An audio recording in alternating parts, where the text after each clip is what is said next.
Welcome back, guys.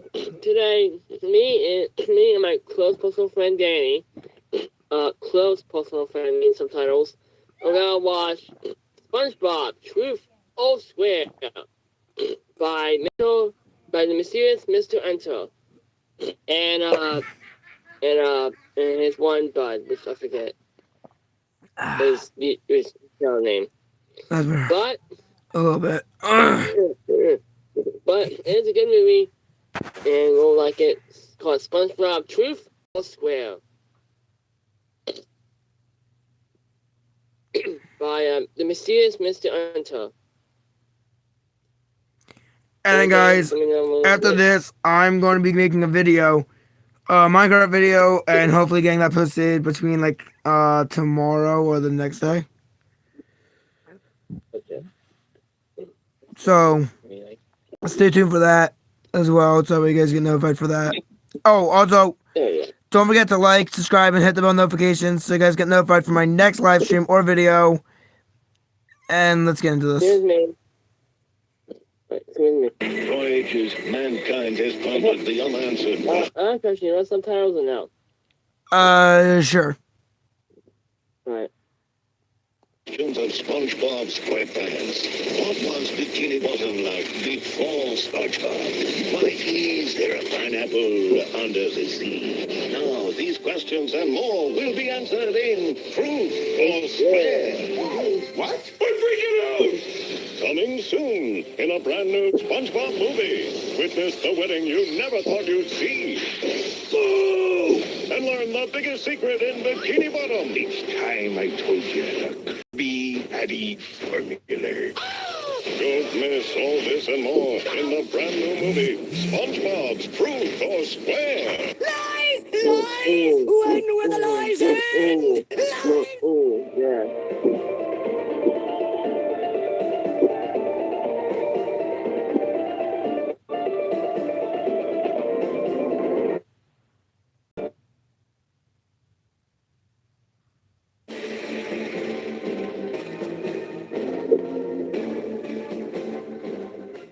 It's time for the big one, the younger brother of Atlantis SquarePantis. And let me just tell you, it managed to exceed my expectations. It happened to be worse than Atlantis SquarePantis. I don't know how that's possible, but let's see how they did it. It starts with SpongeBob waking up on the... Wait, hold it. That's not how this movie starts. Are you really going to ignore the Patchy segments again? Well, these are animated atrocities, and Patchy isn't animated. Oh, there is some animated parts to the Patchy segments, and the entire thing is directed, shot, acted, and written as if it were animated for some reason. Plus, if you didn't include it, the whole thing only amounts to like 22 minutes. To really understand how bad this thing is, you need the Patchy stuff. Fair enough, I guess.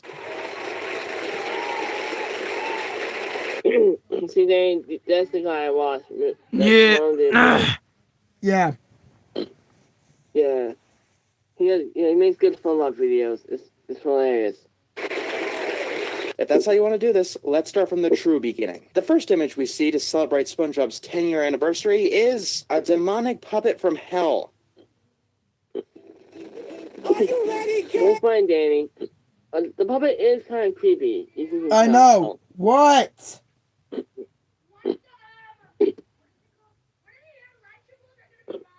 Yeah. Okay. I mean, he's not lying. It is a demonic puppet. It is a demonic puppet from hell. It is. The creepy puppet is right, though. You do need to be ready to sit through this mess. I know. Must be something you wear. Then trap all the back to block like a fan. This intro tells us where the budget went. Insert celebrity cameo number 1, CeeLo Green, singing this redone intro. But honestly, it's the best part of this. Well, Wikipedia calls it a movie. And once again, this is why we don't use Wikipedia to make our reviews. Hey, Wikipedia is a wealth of information and lies. Mostly lies. Anyway, after the theme, we get a clip show of Patchy segments narrated by Ricky Gervais. This goes on for way too long and adds literally nothing. And today, a mere 10 years later, obviously, 10 years ago said that. Thank you for restating that vital piece of information. Yes, as we've already stated, this was SpongeBob's 10-year anniversary special, and they pretty much forgot that fact before they even started production. So then we get to the Patchy segment proper. Although I can't actually call it a segment because really the focus of SpongeBob's big anniversary special is Patchy. You'll notice really fast that the people behind this show have no idea how to write, direct, or shoot something live action. But we'll get into more of that later. So before we even get to the SpongeBob stuff, which starts at 3 minutes in, Patchy shows up at the Nick Animation Studio. He demands to see SpongeBob. The guard tells him to wait, and then immediately lets him in and hands him a shrimp cocktail. Oi! Security, may I help you? Yes, this is Patchy the Pirate for SpongeBob SquarePants. I sent him over 400 letters this week. Oh, come. Yeah, Dane, 400 letters. Dang. Yeah, that's kind of a little... Much. Yeah, a little much. So, does he think that SpongeBob is actually real? If SpongeBob isn't real, then this is creepy because a grown man thinks that a cartoon character is real. If SpongeBob is real, then this is creepy because he sent him over 400 letters a week. I mean, take it to emulate your idol. Right. Why don't SpongeBob be here? Where is he, at lunch? An important meeting. I'm not sure. Oh, getting his boat waxed? Wait a minute. SpongeBob doesn't even have a license. Why would he have a boat? And since you've been the president of his fan club for a decade, you should know this! Yeah. We haven't even begun, and there's already a plot hole. Well, that's bad improv for you. A sure sign that they were making this garbage up as they went along. So, the actual episode begins with the most pleasant sound in the world. 1,000,000 alarm clocks! This is apparently the 117th anniversary of the Krusty Krab. Keep in mind that Mr. Krabs opened the restaurant himself, and later it's stated that Plankton has been trying to steal the recipe for that long. Then we get a cutaway for some reason. Did you ever want to see SpongeBob as a fetus? How about a pregnant Mrs. SquarePants? Well, here you go, all two people with that fetish. But seriously though, this is really weird and off-putting. Especially since he tears out his umbilical cord to start eating the Krabby Patties directly. That can't be healthy. Ew? I mean, it can be healthy. Yeah. Yeah, that is, I don't know what that is, but no, that's what it is I today. have heard doctors claim that you shouldn't eat Krabby Patties in your third trimester. Maybe that's why SpongeBob turned out this way. Ah, flashback! Anyway, we get our first song of the movie, and it's not that bad, actually. Besides going on a bit too long and having next to nothing to do with the movie, it's actually pretty decent. Yeah, too bad one of the most enjoyable things about this movie is stolen from the actual SpongeBob movie. Much like Best Day Ever, this song comes from the SpongeBob movie soundtrack, which means they put the least amount of effort into making the best part of this TV movie. Speaking of the least amount of effort, we're back to the Patchy stuff. Time, 7 minutes. Patchy is tempted by his delusions of his pet bird, probably caused by the drug-infused shrimp, to look at a Rolodex full of celebrities, most of which this special is too cheap to afford. Oh no, don't worry, they can afford the celebrities, but only if they cut tons of corners on everything else in this special. Now we get the most shameless celebrity cameos that I have ever seen. Patchy uses this Rolodex to call up a bunch of celebrities that the promos promised would be in this movie. Considering this movie was made for kids, apparently, how many of these celebrities would kids actually know? Even I hardly recognize most of these people. Do you? I recognize the Jonas Brothers at the top of the Rolodex. In fairness, this was the best thing they were ever associated with. Actually, that might be too mean of a joke for the Jonas Brothers. By the way, don't remind us of a better SpongeBob special in the middle of a really dull part of your TV movie. President of the SpongeBob SquarePants fan club. no. Ooh, your mother must be so proud. Maybe you should consider wearing 2 eye patches. That way you wouldn't be able to see what's become of your life. What? I'm not sure if he's talking to Patchy or Tom Kenny himself. I'm sure it's a great... Oh, Dave, this is what I was talking about the Spanish thing. Yeah. Yeah. script. 3, 2, 1. For me to poop on!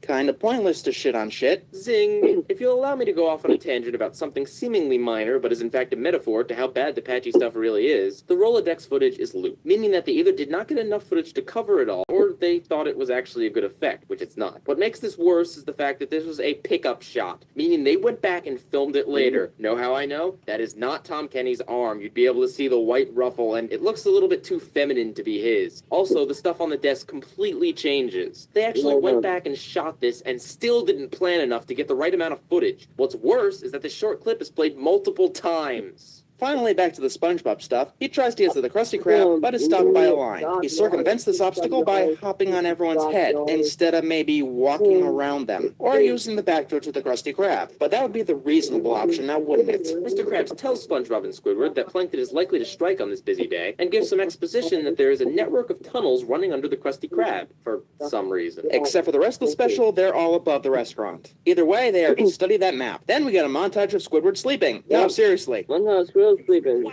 I have never fallen asleep on duty. Why would he say that? He knows he's a bad employee, and hell, half the time he's even proud of it. When I first saw the lead into this, I was hoping for a montage of Squidward slacking on the job from older episodes. It would have been a clip show, but hey, if they added a ton of new content, it could have been a good clip show celebrating 10 years of SpongeBob. But no, this is literally a montage of new animation of Squidward sleeping. What a great use of animation.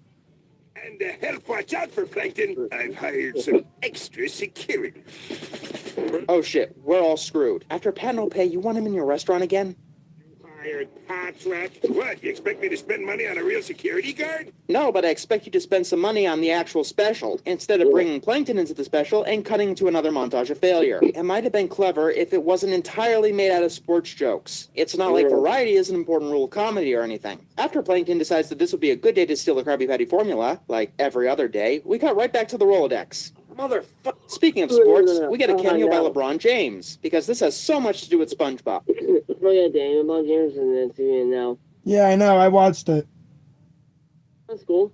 Wait a minute, I recognize him. He was on Gum. But seriously, what does basketball have to do with SpongeBob? What, you don't remember the episode where SpongeBob plays basketball? Oh yeah, that was the episode after Squidward tried to commit suicide. See, Dave, that's what I was talking about. We saw that. Yeah, they thought that was it, but it was actually hanging in a bird cage. Right. I remember that now. And that is Ken Fay, which my mom knows that.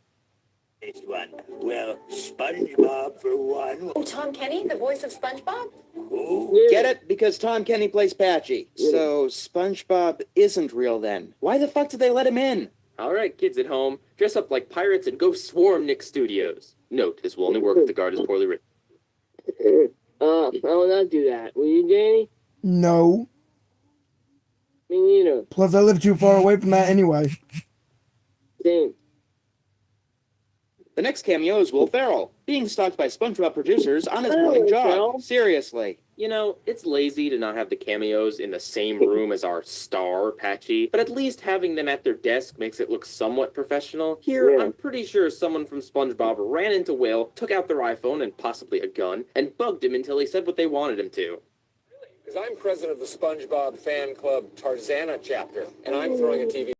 Can I watch that instead, please? No, but at least we're back to SpongeBob. Oh, yeah, and there's never been a gag about Mr. Krabs changing the prices. It feels like we're watching a bad remake of a ton of different episodes mashed together. Speaking of bad episodes mashed together, another clip show. Then we have SpongeBob decorating the entire Krusty Krab with toilet paper and condiments. He put more time and money into the decor than the writers put into the special. Then we get a joke about Mr. Krabs being cheap, and there's a joke about Squidward getting beat up. Besides the pointless Patchy crap, is there anything new here? Anything at all? Nope, they make a clip show without any clips, and it still feels like a rehash. Speaking of which, the characters get locked in a freezer. What a lazy and overused way to start your plot. Speaking of that, did you know this episode was called Stuck in the Freezer in Spain and Latin America? Let me tell you that is a much better title than Truth or Square. What's that supposed to mean? The special is either going to be truthful to the advertisement or give you SpongeBob? I have a theory on that Spanish name. They most likely gave up on the episode at the point of the freezer and assumed nothing could get more dull. But no, this isn't even the main plot. So they get through the air ducts. Remember that they have a map of this place? They bring this up just to ignore it. Why? How is it funny to watch people wander around ventilation knowing that they have a map that they're too stupid to use? Maybe it'll be an interesting character study where all the characters call each other out for bad behavior and learn something about each other. Not a chance. Instead, we get a series of worse cutaway gags than Family Guy. Just like Atlantis SquarePantis, they're using alternate art styles to attempt to excuse their lack of effort. Anyway, this is a parody of a 50s cigarette commercials. Forget kids, I get the reference and I don't find it funny. If they wanted to do a genuine throwback or parody, how about actually trying hand-drawn animation like they actually used to do back then? I'm pretty sure Adobe Flash didn't exist in the 50s. So they crawl through some vents, reuse a joke from Wishing You Well, and come across Mr. Krabs spying on every person in Bikini Bottom. Wait, what? Hang on a second.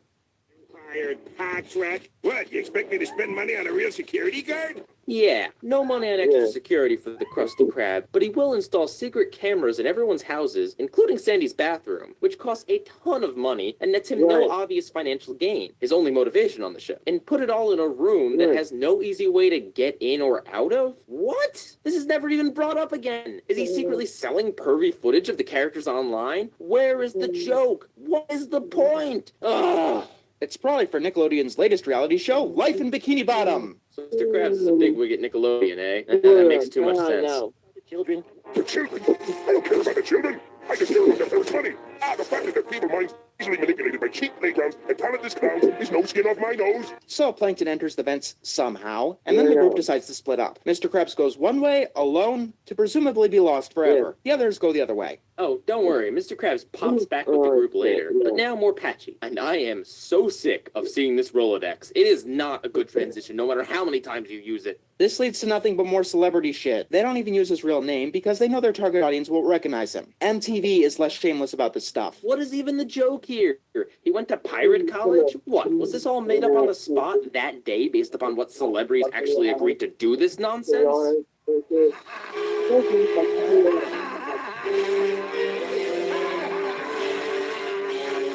So Patchy is trespassing on studio property, dressed like a pirate, thinks that a cartoon character is real, and is now laughing maniacally. This man is clearly unhealthy. Oh, don't worry. The next thing he does is vaguely kidnap Robin Williams. But a worse crime than that is the terribly awkward improv that goes on between Patchy and Williams. Seriously, did the producers plan any of this? Or did they actually kidnap Robin Williams to do this? I don't think this is acting on Robin Williams' part. It looks like he was just caught on the spot, and he's not even trying to be funny. If I didn't know any better, I'd think that this was some kind of hidden camera prank. I know this place. This is where careers come to die.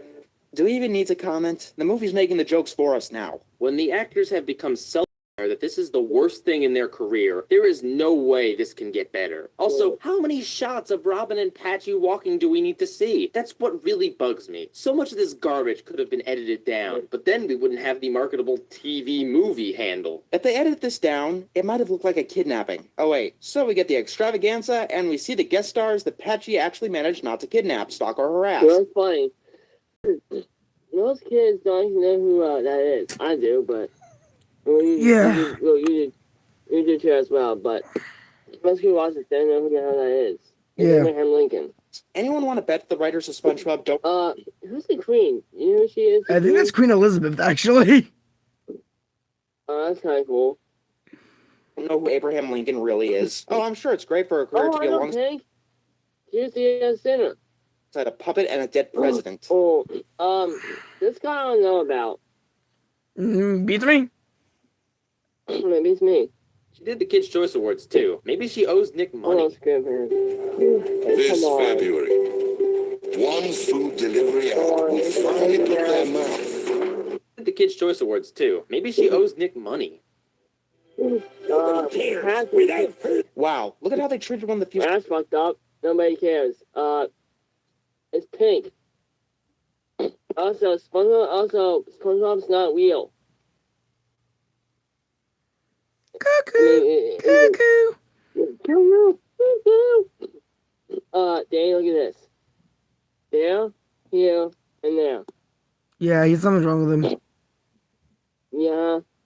Celebrities that they actually got. I can only imagine how insulting this is to her. Speaking of insulting. What do you mean he's not coming? Now I throw him a television extravaganza, and he can't even be bothered to show up? You know why? Because he's not real. Exactly. Maybe if you put some damn effort into this 10-year anniversary, he'd actually be bothered to show up. And anyway, we cut to all of the other guest stars. Apparently, this guy is supposed to be the 5th best ventriloquist in the world. Well, all but 4 must suck because he can't close his fucking mouth. Did they even tell Pink she was going to be acting? Every word out of her mouth sounds bitter, like they lied to her and she just wants to get to the musical part. Let's do some practicing. Because all bands practice in well-shot music videos with already built-in special effects. Despite having nothing to do with anything, it's one of the better parts of the movie. Either way, Patchy goes looking for the actual SpongeBob. Then he gets eaten by a whale, because whale. You know? Yeah, try to find the actual SpongeBob. Have fun. The only the only SpongeBob there is I'm gonna see is just I don't know. And then to me. Yeah. You know what I mean. Good job. Going into Will's mouth. Good job. Patchy just wants to see SpongeBob again. Me No. freaking too. This is his big celebration, and it's the episode that has the least to do with him or any of his friends. We don't even get Potty for most of this. It's just terrible effects and Patchy. We finally cut back to Plankton as he crashes into SpongeBob and semi-friends. Now, after all this bullshit, we finally get to what the commercials were talking about and why this special is criticized so heavily. You know, besides all the other reasons. Just to recap, this far in the SpongeBob parts of this, it's been awkward, clumsy, and pointless. Not the worst SpongeBob material, but far from enjoyable. Here's where it gets even worse. At barely any promptings, SpongeBob starts telling Plankton about when he learned about the secret patty formula. You see the look on Squid's face as they go to flashback? That just about says it all. This scene was done specifically to turn this into a ratings trap. I mean, most of the other ratings traps, like To SquarePants or Not To SquarePants, Best Day Ever, or even SpongeBob You're Fired, were just episodes that Nick hyped the hell out of. This episode was built specifically so they could hype it. I know this because they did it multiple times, and each time it's in a flashback that has nothing to do with the plot. My editing teacher always tells us that if it doesn't further your story, you should lose it. But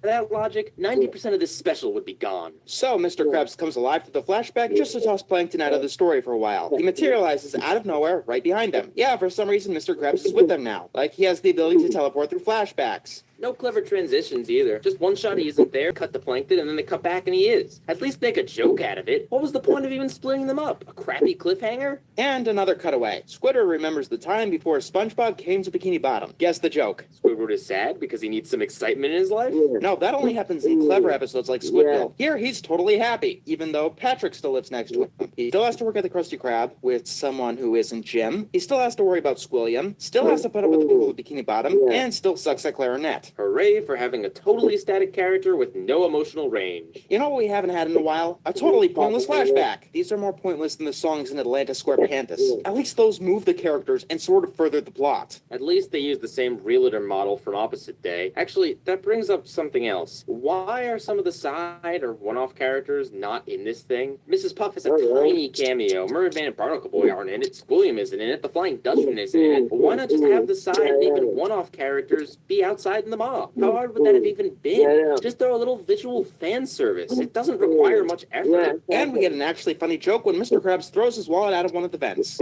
Yeah, it's actually amusing to see someone steal from Mr. Krabs. We gotta get out of here now! Great, then maybe we could actually get to the plot. Anyway, we learned that Patrick has borrowed, also known as stole, Sandy's walkie-talkie. Kids, don't ever steal walkie-talkies from anyone. Oh, yeah. Aye. People made this on seem to be on very high substances. Yeah. You know what's funny? When Patrick stole it, he actually broke it. With kids, if you take someone's walkie-talkie, don't break it, just return it. Or if excuse me, if you're gonna take anyone's anything, don't break it. Yeah. How about this? Just return it to its proper place. Yeah. How about this, kids? Don't send over 400 letters to someone if you're not real. Don't do that either. Like don't send. I don't think they letters can. to someone. Oh yeah, they can't. Oh yeah, they can't. And also, don't go to Nick Studios and try to enter. If you're not welcome there. Don't. If you're welcome there, just don't. If you do, you get arrested. I'm not caring about that either. As soon as he pulls it out, you know he's going to do something really dumb to foil this escape. Sandy's jumped in that box! You see what I'm saying? Exactly my point. Yeah, that's my point. Don't do that. If you do, you'll be in trouble and you have to rebuy it for them. So just don't.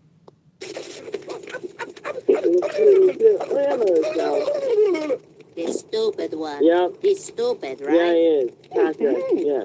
Now we get another pointless flashback about SpongeBob getting married to Sandy. Now this is one of the most infamous lies in the commercial because people actually do ship this couple. But nope, it happens to be nothing more than a play. Even the way SpongeBob presents his flashback is a dirty lie. Why would he say it like that? Especially because Mr. Krabs and Patrick are in the flashback. It's like he did that just to mess with Squidward. We go back to Patchy, who is sad that his special was a failure. I'm not sure, but I think that might be a metaphor for something. Patchy decides to... Oh, you know why? You know why it's a failure? Because he's not real.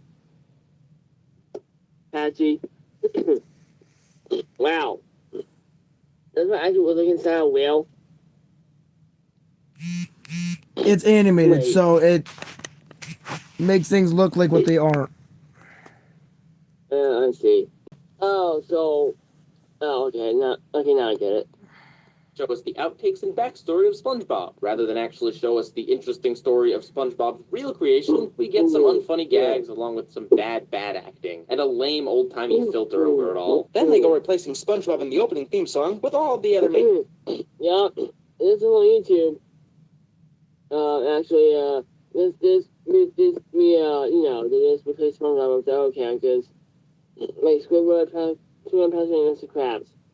This one's called Squidward Tentacles, basically. You get what I mean? Yeah. Characters. It wasn't funny the first time, it wasn't funny the second time, and the third one makes me revile in horror of what the Eugene Krabs show would be like. Hey, I'll watch the show. The Eugene Krabs show. I'll watch that. I'll watch that. That was a real show. Same. Would you, Danny? Yeah.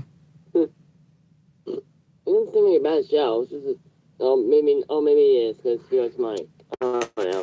Ike, I like it when Hans takes off Squid's pants. Don't take that the wrong way. But that one gag wasn't worth it. Hey, How the fuck was that?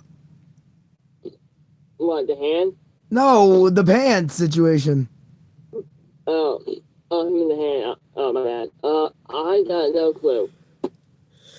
Oh, no. Yeah.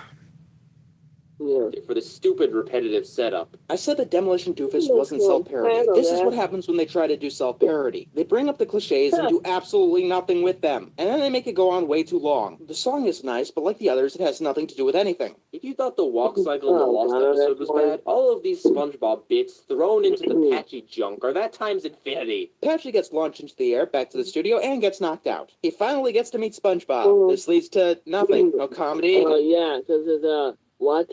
Hallucination.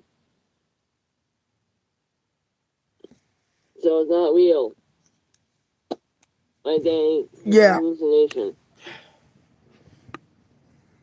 Oh, in-depth character study, just bad effects. So what do you do if that was you, Danny? I would honestly just give up. I'll go. I'll go. How the hell get out of the sea? Patchy's entire story arc in this TV movie was about meeting SpongeBob. This is what it leads to? TV movie or not, dream or not. Technically speaking, this is the climax. What a load of barnacle. It's just me, the guy in the penny.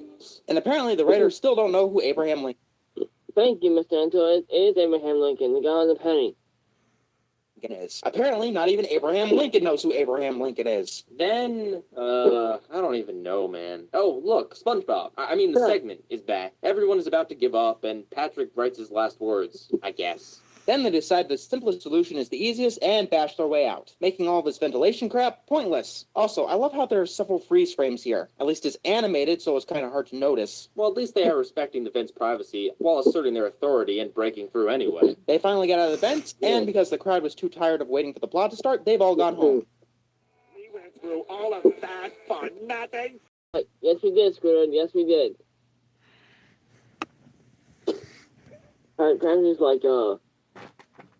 Mom was all like, Squidward, and Squidward's like, yeah, you want for nothing? And he did.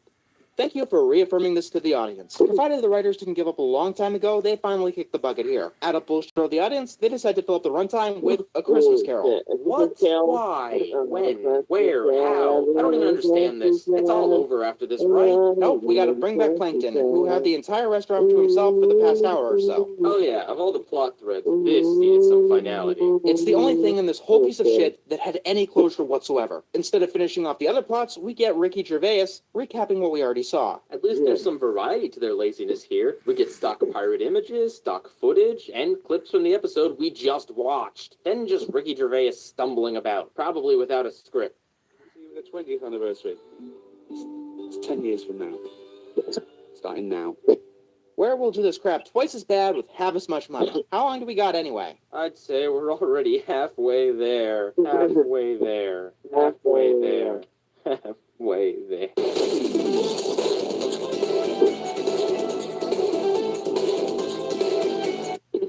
Yup, and Patrick is sent to jail for flying in people's faces. Wait, what? Listen here. Patrick Saul was sent to jail on several counts of farting in people's faces. Damn.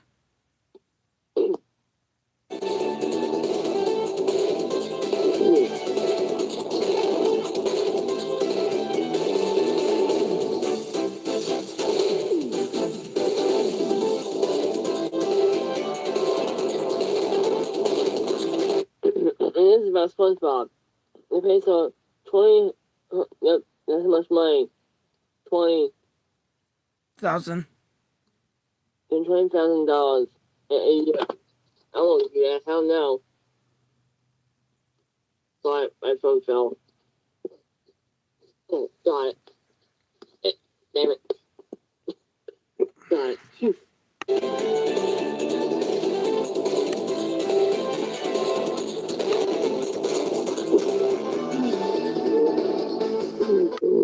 It says right here, the nine carpet hell was chopped up and turned into firewood and marshmallows listed on it. For some of the best Mr. Enters ever ate.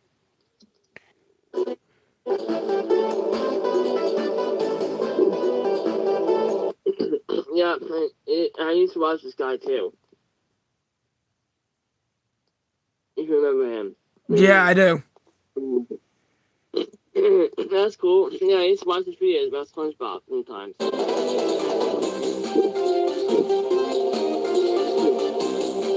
Oh, that's funny. My son's ordered a medium cheese pizza. It was cold by the time he got it, so he got a full refund. Huh.